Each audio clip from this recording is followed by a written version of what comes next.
नमस्कार, मैं हूं दीपक मिश्रा। आप देख रहे हैं बंसल न्यूज और बात करेंगे मध्य प्रदेश में होने वाले 24 सीटों पर उपचुनाव की। जी हां, उपचुनावों के लिए बीजेपी और कांग्रेस दोनों ही राजनीतिक दलों ने अपने अपने तरीके से तैयारियां शुरू कर दी है। बीजेपी ने जमीनी तौर पर तैयारियों के साथ नेताओं को जिम्मेदारी भी सौंप दी है। मालवा अंचल की 5 सीटों की जिम्मेदारी बीजेपी के राष्ट्रीय महासचिव कैलाश विजयवर्गीय को सौंपने के बाद अब ग्वालियर चंबल की 16 सीटों की जिम्मेदारी भी नेताओं को सौंप दी गई है। नेताओं ने इसके तहत क्षेत्र में जाकर रणनीति बनाना शुरू कर दिया है। इसके साथ ही बीजेपी ने 22 सदस्यीय कोर कमेटी भी गठित की है जो चुनाव का संचालन करेगी। इसमें सीएम शिवराज सिंह चौहान के साथ पूर्व केंद्रीय मंत्री ज्योतिरादित्य सिंधिया भी शामिल है। साथ ही पूर्व मंत्री भूपेंद्र सिंह के नेतृत्व में प्रबंधन समिति का भी गठन कर दिया गया है। ये 22 सदस्यीय कमेटी एक गठित की है बीजेपी ने, और कह सकते हैं कि अब बीजेपी ने अपनी तरफ से तैयारी जमीनी स्तर पर शुरू कर दी है। बीजेपी की जो चुनाव संचालन टीम है उसमें प्रदेश अध्यक्ष वीडी शर्मा, शिवराज सिंह चौहान, थावरचंद गहलोत, नरेंद्र सिंह तोमर, कैलाश विजयवर्गीय, ज्योतिरादित्य सिंधिया, साथ ही फग्गन सिंह कुलस्ते, प्रभात झा, राकेश सिंह, गोपाल भार्गव, प्रहलाद पटेल, नरोत्तम मिश्रा, सुहास भगत, जयभान सिंह पवैया, गौरी शंकर शेजवार, माया सिंह, यशोधरा राजे सिंधिया, अनूप मिश्रा, रुस्तम सिंह, दीपक जोशी, लाल सिंह आर्य और नारायण सिंह कुशवाहा शामिल हैं। अब इस टीम में उन चेहरों को शामिल किया गया है जहां चुनाव है। जयभान सिंह पवैया, गौरी शंकर शेजवार, दीपक जोशी, लाल सिंह के साथ ग्वालियर से माया सिंह, अनूप मिश्रा और नारायण सिंह शामिल किए गए हैं। यानी एक तरह से इन नेताओं को एडजस्ट करने की कोशिश है। तो ये तो बात हुई बीजेपी की तैयारियों की, लेकिन कांग्रेस का इस पूरे मसले पर कहना है कि बीजेपी केवल डैमेज कंट्रोल करने में जुटी हुई है। मुख्यमंत्री जी आए नरोत्तम मिश्रा जी के, कहा गया कि साहब वो संकट मोचक है, वो चले तो वहाँ अनूप मिश्रा और सभी से मिल रहे हैं एक एक करके, जब पवैया जी से और सभी नेताओं से, तो डैमेज कंट्रोल करने की कोशिश करें। इसका मतलब कहीं ना कहीं डैमेज हो गया है मामला। दूसरा, मंत्रिमंडल का विस्तार 3 बार तारीखें आई, गवर्नर से मिल लिए, दिल्ली आए, वो हो नहीं पा रहा है। तो निश्चित तौर पर घमासान भारतीय जनता पार्टी में मची हुई है और 70-75 विधायक और बहुत से ऐसे हैं 20-25 जिनका आखिरी कहते हैं मौका है, वो सब लगे हुए हैं। और दूसरी तरफ कांग्रेस की अगर तैयारी देखें तो कांग्रेस के नेता अभी जमीनी तौर पर सक्रिय नहीं है। हालांकि पीसीसी चीफ कमलनाथ ने 3 विधायकों के जिम्मे सीटों की जिम्मेदारी सौंपी है, लेकिन ये नेता अभी क्षेत्र में वैसे सक्रिय नजर नहीं आ रहे हैं जैसे कि बीजेपी के नेता नजर आ रहे हैं। सोशल मीडिया पर जरूर कांग्रेस बीजेपी पर हमलावर है, खासतौर पर सिंधिया खेमा कांग्रेस के निशाने पर है। साथ ही बीजेपी खेमे के नेताओं को कांग्रेस में शामिल करवाने की कवायद में भी कांग्रेस जुटी हुई है।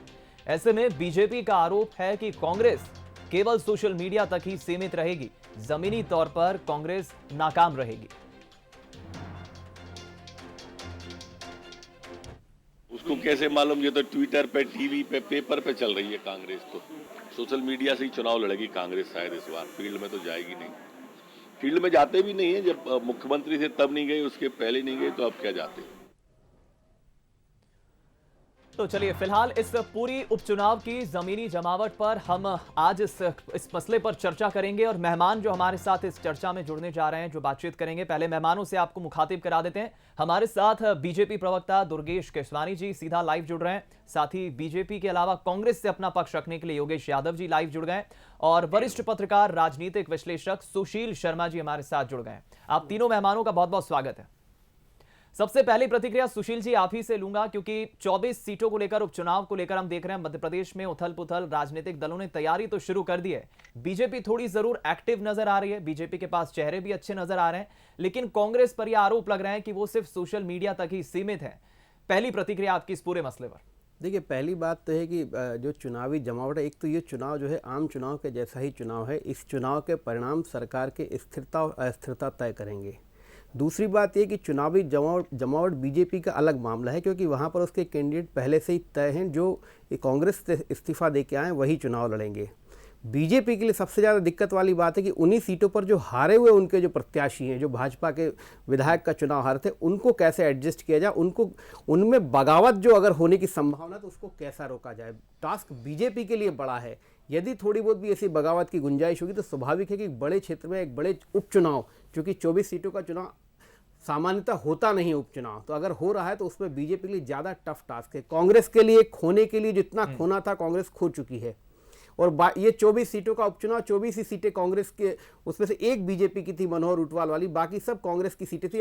अगर जीतती भी है कांग्रेस तो कांग्रेस प्लस करेगी, लेकिन वो प्लस कैसे करेगी इसी की कवायद चल रही है। दूसरा जो सबसे बड़ा झटका जो कांग्रेस को लगा था वो सिंधिया के साथ इन विधायकों के जाने का, तो कहीं ना कहीं कांग्रेस अपनी रणनीति में ये कोशिश कर रही है कि अब जो पुराने कांग्रेसी हैं जो बीजेपी में चले गए थे लेकिन उनको कोई तवज्जो नहीं मिल रही, उनको लाकर एक माहौल तैयार किया जाए ग्वालियर चंबल में, ताकि ये जनता के बीच में मैसेज जाए कि सिंधिया की कमी को वो पूरा कर रहे हैं। लेकिन सुशील जी, यहाँ हम चुनाव संचालन समिति की बात करें जो 22 सदस्यीय टीम गठित की है बीजेपी ने, उसमें तमाम उन चेहरों को शामिल किया गया है जिनके क्षेत्रों में चुनाव होना है, तो इसे आप किस तरह से देखते हैं?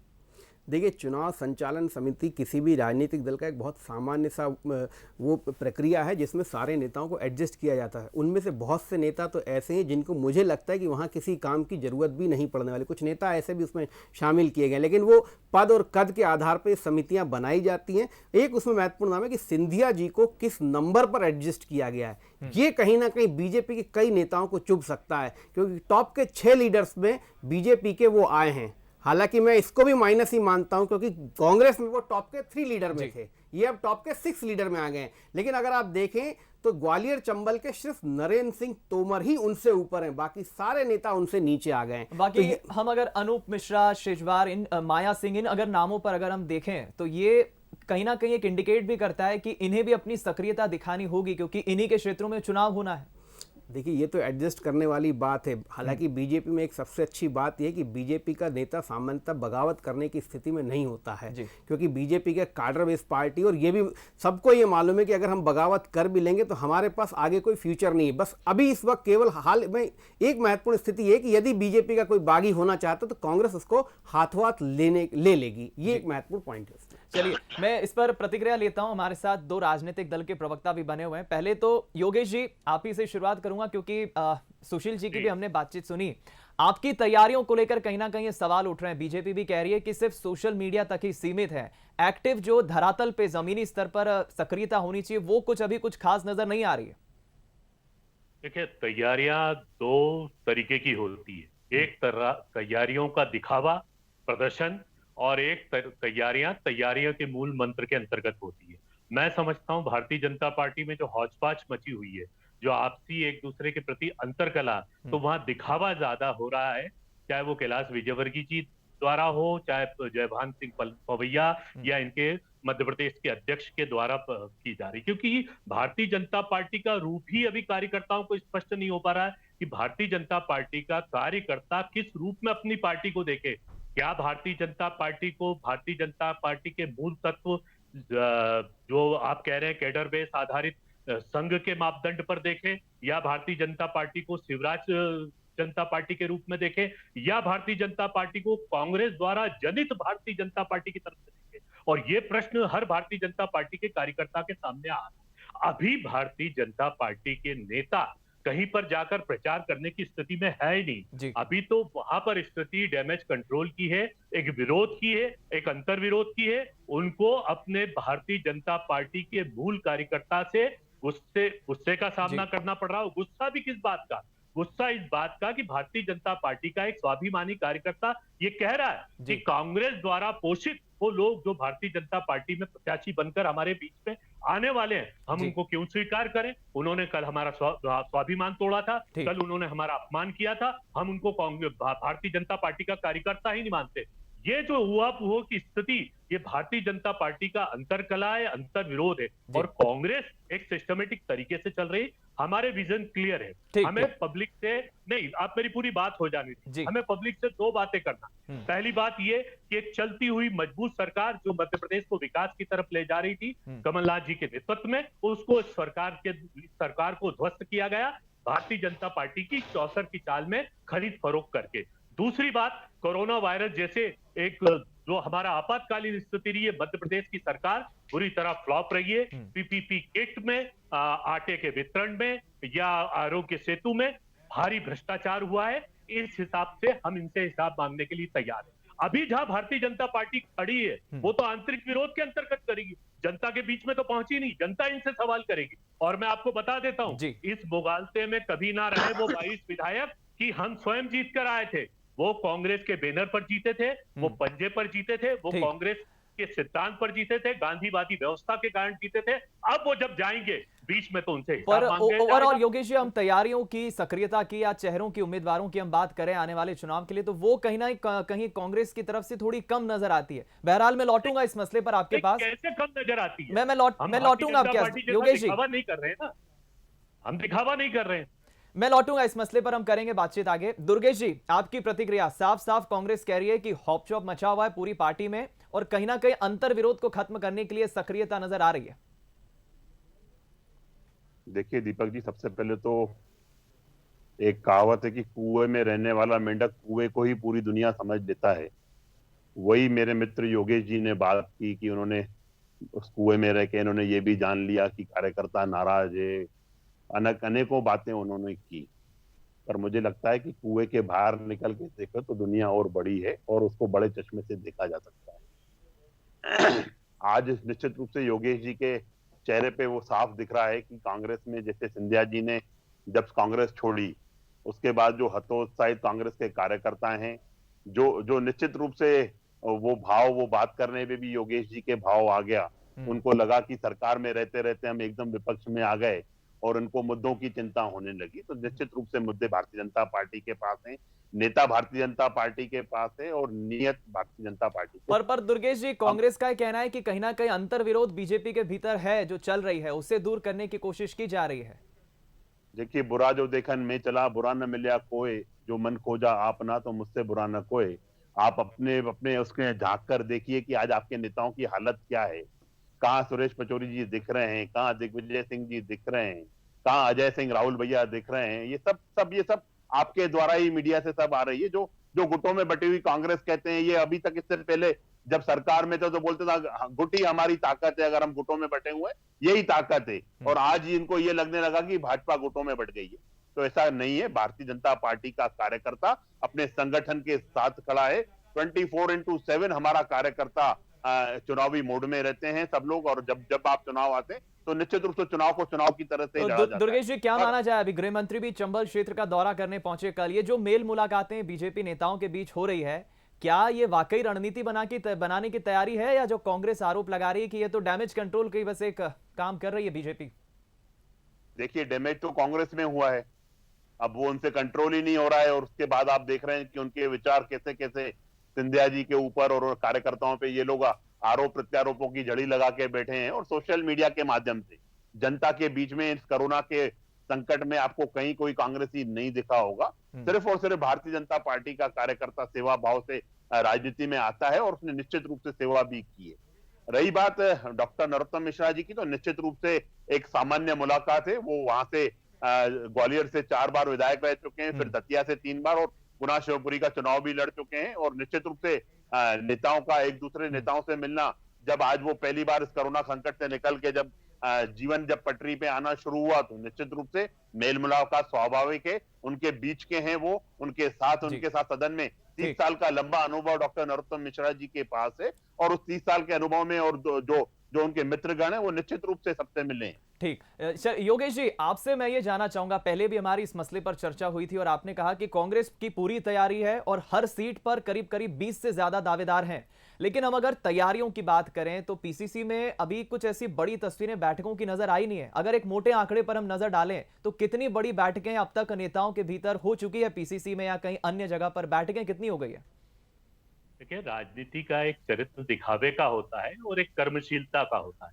हम जानते हैं कि इस मामले में भारतीय जनता पार्टी के लोग बहुत एक्सपर्ट हैं। दिखावे की राजनीति के अंदर चाहे कैलाश विजयवर्गीय जी हो, अपना सोशल मीडिया पर अपनी वीडियो जारी कर रहे हो, चाहे जयभान सिंह पवैया हो, और ये सब अंदर से अच्छी तरह जानते हैं कि किसी भी हालत में ये शिवराज सिंह जी चौहान को मुख्यमंत्री के रूप में देखना नहीं चाहते।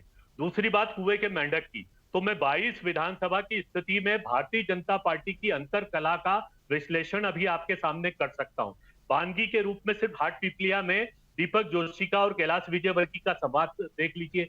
बानगी के रूप में सावेर में राजेश सोनकर ने तुलसी सिलावट जी के बारे में क्या टिप्पणी की, इसके बारे में कर लीजिए।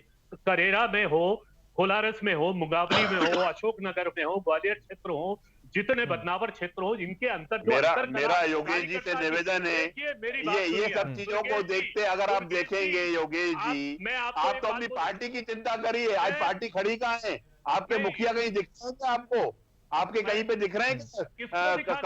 आपको दिखाना है? 15 महीने तक जब सरकार में रहते वो जनता के बीच में नहीं जा पाए। दुर्गेश जी, किसको दिखाना है? किसको? के बीच में आपको दिखाना है चेहरा क्या है? व्यस्त थे कमलनाथ जी, और उनको वो काम करने दीजिए बखूबी रूप से। देखिए, कमलनाथ जी को भारतीय जनता पार्टी को चेहरा नहीं दिखाना। कमलनाथ जी अपना कर्तव्य पूरा कर रहे हैं, और क्या कर रहे हैं ये हमारी आंतरिक रणनीति। हम आपके जैसे दिखावटी चेहरे थोड़ी है। मीटिंग कर रहे हैं, अमित शाह जी आ रहे हैं, विज्ञापन हो रहा, घबराए हुए तो आप हैं, डरे हुए तो आप हैं, पब्लिसिटी की आवश्यकता तो आपको पड़ रही है। आप अपनी निष्ठा, और उसको जो निष्ठा प्रकट करता है वही सबसे ज्यादा संशयवादी होता है। दुर्गेश जी, संशयवादी आपके नेता हैं, घात आपके नेता बनाकर बैठे। कमलनाथ जी को आपके सर्टिफिकेट की आवश्यकता नहीं है, भारतीय जनता पार्टी को। कमलनाथ जी को सर्टिफिकेट, हमारे सर्टिफिकेट वो कहाँ है?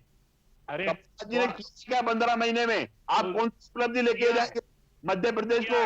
अपने शराब मध्य प्रदेश को 15 साल में विकास के रास्ते पर लेकर गई है। चलिए मैं लौटूंगा योगेश जी, दुर्गेश जी, मैं लौटूंगा आप दोनों के पास। मुझे एक सवाल मैं यहाँ पर सुशील जी से लूंगा, फिर मैं आप दोनों के पास आऊंगा। सुशील जी, जैसा कि आपने भी पहले कहा कि ज्योतिरादित्य सिंधिया एक ऐसा चेहरा जो अब बीजेपी के पास आ गया है, और जो कमेटी है 22 सदस्यीय कमेटी चुनाव की, उसमें ज्योतिरादित्य सिंधिया को शामिल करना, तो क्या माना जाए कि बीजेपी ने एक एज ले लिया? यानी बीजेपी जिस तरह से चुनाव लड़ना चाहती है सिंधिया को अपने साथ लेकर और इस 22 सदस्यीय दल में शामिल करके, क्या बीजेपी वो बढ़त हासिल करेगी, उस स्ट्रेटेजी और रणनीति के साथ आगे बढ़ेगी इन 24 सीटों पर? नहीं, देखिए, आप एक तो क्या है, 24 सीटों को आप दो हिस्सों में बांट के एनालिसिस कर सकते हैं। पहला है जो ग्वालियर चंबल की 16 सीटें वो, और बाकी ग्वालियर चंबल को छोड़कर जो बाकी सीटें उन पर, तो उन सीटों में मालवा की भी है, बुंदेलखंड की भी है, मध्य भारत की भी सीट है, ये अलग अलग है। लेकिन अगर सिर्फ ग्वालियर चंबल पे आप फोकस करके करेंगे तो आपको एक बात समझनी होगी कि 2018 के विधानसभा चुनाव में कांग्रेस को बीजेपी से लगभग 4 लाख वोट की बढ़त मिली थी। अब ये बढ़त को योगेश जी ये कह सकते हैं कि वो कांग्रेस की बढ़त थी, सिंधिया के लोग ये कह सकते हैं कि सिंधिया का वहां पर एज ए सीएम का जो प्रचार किया गया था कि वो सीएम बनेंगे, उसके आधार पर बढ़त मिली। इसी का फैसला उपचुनाव में होगा। तो एनालिसिस करने का आपको वो तरीका समझना होगा, उसके बाद ही कह सकते हैं। जहां तक सिंधिया की इस पूरे चुनाव में प्रतिष्ठा सिर्फ और सिर्फ सिंधिया की लगी है जी। यदि सिंधिया इस चुनाव को अच्छे से जीत जाते हैं उपचुनाव में, तो स्वाभाविक है उनका कद बहुत बड़ा हो जाएगा। और यदि इत्तेफाक से जो भी हो, या कांग्रेस की अच्छी स्ट्रेटजी के आगे सिंधिया कहीं जो है कमजोर पड़ जाते हैं, तो नुकसान भी सिंधिया को ही उठाना है। शिवराज जी उनमें मदद करेंगे, लेकिन पूरे कैंपेन का मुख्य चेहरा मुझे लगता है कि ग्वालियर चंबल में सिंधिया होंगे। बाकी सीटों पे अलग बात हो सकती है, लेकिन ग्वालियर चंबल पे सिंधिया अपनी पूरी ताकत दिखाने की कोशिश करेंगे, जैसा कि परफॉर्मेंस 2018 के विधानसभा चुनाव में सिंधिया के उसमें हुआ। आप देखेंगे पूरे मध्य प्रदेश के नक्शे को तो 2018 के चुनाव में सबसे अच्छा परफॉर्मेंस ग्वालियर चंबल में कांग्रेस का रहा था। तो अब ये बात हो सकती है कि या तो कमलनाथ का था, दिग्विजय सिंह का, या सिंधिया का, लेकिन स्वाभाविक रूप से ये माना जाता है कि ग्वालियर चंबल की राजनीति में सिंधिया का वर्चस्व रहा है। तो उस आधार पर अभी आप प्राथमिक रूप से ये कह सकते हैं कि सिंधिया के कारण वहां पर कांग्रेस को सीटें बहुत ज्यादा मिली थी। लेकिन दल बदलने के बाद क्या स्थिति रहती है, ये भविष्य के गर्भ में है। अब इसमें भी सबसे महत्वपूर्ण होगा कि आपकी चुनावी स्ट्रेटेजी क्या होती है जी। सिंधिया यदि उनके साथ हुआ अन्याय, उनके साथ हुई उपेक्षा, उनके मंत्रियों के साथ हुई उपेक्षा को अगर जनता को समझाने में सफल हो जाते हैं, यानी अपना दल बदलने की वजह जनता के मन में बिठाने में सफल हो जाते हैं, तो ये परफॉर्मेंस वैसा बना रहेगा। और यदि जनता ये सोचती है, जनता के मन में कांग्रेस ये बिठाने में स्थापित हो जाती है कि इन्होंने जो है सरकार के साथ, कांग्रेस के साथ गलत किया, कोई अन्याय नहीं हुआ था, तो फिर पलड़ा दूसरी तरफ भी जा सकता है। ये एक बहुत महत्वपूर्ण बात सुशील जी आपने कही है। योगेश जी, आपकी इस पर मैं प्रतिक्रिया चाहूंगा, क्या आप एनालिसिस देखते हैं? क्योंकि सिंधिया एक बड़ा चेहरा था 2018 के चुनाव में, अब सिंधिया जी तो आ गए, लेकिन रिप्लेस कौन करेगा सिंधिया जी को? और अगर कांग्रेस सीटें जीत रही है वहां पर, तो बड़ा चेहरा कौन है? देखिए, मैं मानता हूं कि कांग्रेस से बड़ी बात कोई भी नहीं कर सकता। सकता है। सिंधिया जी अपने आप को बड़ा चेहरा माने या भारतीय जनता पार्टी के लोग माने, हमारी मान्यता है कि सबसे बड़ा चेहरा और सबसे बड़ी बात है कांग्रेस की नीति, कांग्रेस की रीतियां और कांग्रेस के प्रति लोगों का सुदृढ़ विश्वास। जितनी भारतीय जनता पार्टी ने खरीद फरोख्त में जो धन को खर्च किया था, यदि भारतीय जनता पार्टी उसी धन को जनता के बीच में, जो अभी कोरोना वायरस थे, वो मरते हुए मजदूर थे, उनको उनकी सहायता यदि वो कर देती तो एक अच्छा मैसेज जाता। आज भारतीय जनता पार्टी का मैसेज क्या है? एक कुटिल पार्टी के रूप में, एक चालाक पार्टी के, एक चौसर की चाल बैठाने वाली पार्टी का। तो ये भारतीय जनता पार्टी कभी चेहरा नहीं बन सकती, या भारतीय जनता पार्टी के नेता कभी भी जनता का चेहरा नहीं बन सकते। जनता का चेहरा है कांग्रेस अपनी नीति, रीति और नीति आप के हिसाब से। नीति की तो दूसरी बात बात कर है, रहे हैं सिंधिया योगेश जी, जी, नहीं, लेकिन सिंधिया जी ठीक की है, बात। आप आरोप भी लगा रहे हैं, पर आप एक प्लानिंग, रणनीति नहीं बता पा रहे हैं। चेहरा कौन होगा ये आप नहीं बता पा रहे हैं, बैठकें कितनी हो गई ये भी नहीं बता पा रहे हैं। देखिए, मैं आपको बताता हूं कि हमारी रणनीति को दिखावे की आवश्यकता नहीं है। रणनीति चल रही है, जनता हमारे साथ आ रही है। कांग्रेस के कार्यकर्ता, बीजेपी के कार्यकर्ता रोजाना हमारे पास आते हैं और हम उनके पास जा रहे हैं। लेकिन ये रणनीति के अंतर्गत दिखावे की राजनीति नहीं होती है कि कमलनाथ जी जाएं और अपना चेहरा दिखाएं, या योगेश यादव की विधानसभा में होकर आए, वहां पर एक फोटो ले और एक वीडियो जारी करें कि हम कार्यकर्ताओं के बीच में। ये तो आंतरिक रणनीति होती है। और मैं दूसरी बात आपको बता देता हूं जी, संक्षिप्त में, बेहद संक्षिप्त में, सिंधिया जी को मान्यता नहीं मिलने वाली। गुना के चुनाव से ये बात स्पष्ट हो चुकी है कि सिंधिया जी को मान्यता नहीं है, कांग्रेस को मान्यता है, कांग्रेस की रीति नीति को मान्यता है। चलिए ठीक। दुर्गेश जी, सुना आपने, योगेश जी ने भी कहा, क्या मान लिया जाए कि अब सिंधिया फ्रंट फुट पे रहेंगे और ग्वालियर चंबल अंचल की 16 सीटों पर है? भारतीय जनता पार्टी में उनकी कुर्सी कहाँ लग रही है? भारतीय जनता पार्टी के नेता फ्रंट फुट पर रहेंगे। और योगेश जो चेहरे की बात कर रही है, तो मध्य प्रदेश की जनता कांग्रेस का चेहरा समझ चुकी है कि यह कांग्रेस कर्ज माफी पर झूठ बोलकर आई है। यह चेहरा वो भी समझ चुकी है कि आपने युवाओं के साथ कैसा धोखा किया है। और कांग्रेस का चेहरा वो निश्चित रूप से, जो कन्यादान के आप साइन करने चले गए थे, 27,000 के 51,000, एक कन्याओं को पैसे नहीं दे पाए, वो चेहरा जनता समझ पाई है। आपकी प्राथमिकता जनता प्रदेश की समझ पाई थी कि आप सिर्फ और सिर्फ शराब के धंधे को मध्य प्रदेश में बढ़ाना चाहते हैं। आप गांजे की खेती के पक्षधर हैं, आप आईफा ITA के पक्षधर हैं। किसान, मजदूर, गरीब, ये आपका मुद्दा ही नहीं है। चुनाव के बाद आपने इन सब चीजों को ताक पे रख दिया और कमलनाथ जी सलमान और जैकलीन में व्यस्त हो गए। ये सिर्फ आपका कांग्रेस का चेहरा है जो प्रदेश की जनता समझ चुकी है। आप लाइट नहीं दे पाए, बिजली जो उनको देनी चाहिए थी वो बिजली नहीं दे पाए, आप सड़कें नहीं दे पाए मध्य प्रदेश की जनता को। हम सड़कों पे बैठ के आपके चैनलों पे डिबेट करते रहे। चलिए, फिलहाल दुर्गेश जी और योगेश जी के बारे में मुझे कहना पड़ेगा तो एक डिबेट और रखिए कि निश्चित रूप से रखेंगे। बिल्कुल इस मसले पे योगेश जी हम एक बार फिर डिबेट रखेंगे और फिर चर्चा करेंगे। अब चूंकि समय की कमी है, वायरस के दौरान कितना भ्रष्टाचार हुआ है मध्य प्रदेश में, आपने वायरस के दौरान जो भ्रष्टाचार मध्य प्रदेश में हुआ है। चलिए ठीक, ये एक लंबा विषय है, चूंकि इसके लिए हमें और समय लगेगा। हम इस विषय पर डिबेट करेंगे। योगेश जी और दुर्गेश जी, आप दोनों का बहुत शुक्रिया, और सुशील जी आपका भी बहुत बहुत शुक्रिया इस चर्चा में शामिल होने के लिए। तो एक बात तो साफ है, 24 सीटों को लेकर जो उपचुनाव होना है उसको लेकर कांग्रेस कह रही है कि हमारे पास पार्टी की रीति, नीति और जनता का विश्वास है। तो दूसरी तरफ बीजेपी कह रही है कि जो 15 महीने में कमलनाथ सरकार ने छल कपट किया है नीतियों के साथ, उसका जवाब जनता देगी। बहरहाल सच्चाई क्या होती है ये तो परिणाम के बाद ही पता चल पाएगा, लेकिन सियासी पारा मध्य प्रदेश में 24 सीटों को लेकर जरूर हाई है। फिलहाल इस खास पेशकश में इतना ही, दीजिए इजाजत, एक छोटे से ब्रेक के लिए रुक रहे हैं।